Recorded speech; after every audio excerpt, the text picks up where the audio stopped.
کیا آپ کو پتہ ہے زندگی کے سفر میں ہم کئی بار ایسے مواقع کا سامنا کرتے ہیں جب کسی کام کو انجام دینے کے لیے پوری کوشش کے باوجود بار بار رکاوٹیں آتی ہیں۔ یہ لمحے ہمیں پریشان، بے چین اور بے بس کر دیتے ہیں۔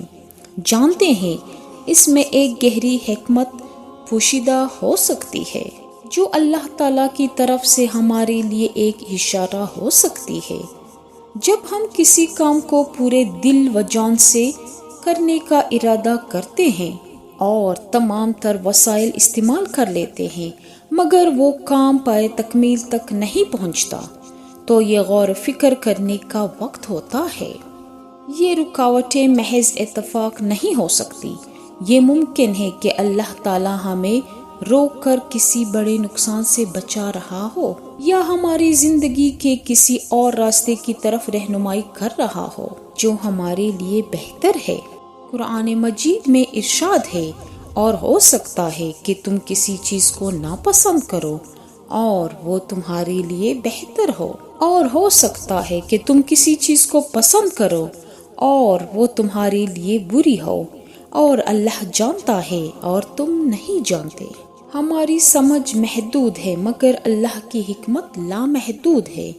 بار بار کی رکاوٹیں ہمیں جھنجھوڑتی ہیں کہ ہم اپنے ارادے کو اللہ کے حکم کے مطابق پرکھیں، اور رکاوٹوں کے درمیان ہمارا رویہ کچھ اس طرح ہو کہ صبر اور دعا، صبر کرنا اور اللہ سے رہنمائی طلب کرنا ضروری ہے۔ ہو سکتا ہے کہ اللہ ہماری دعا قبول کرنے میں تاخیر کر رہا ہو تاکہ ہمیں بہتر چیز عطا کرے۔ خود احتسابی، اپنے ارادوں اور نیتوں کا جائزہ لینا اہم ہے۔ کیا یہ کام واقعی نیک اور جائز ہے یا ہماری خواہشات اور انا کے تابع ہے؟ متبادل راستے پر غور۔ اگر کسی کام میں بار بار ناکامی ہو رہی ہو تو ہمیں دیگر امکانات پر غور کرنا چاہیے۔ شاید اللہ تعالیٰ کسی اور راستے پر چلنے کی ترغیب دے رہے ہو۔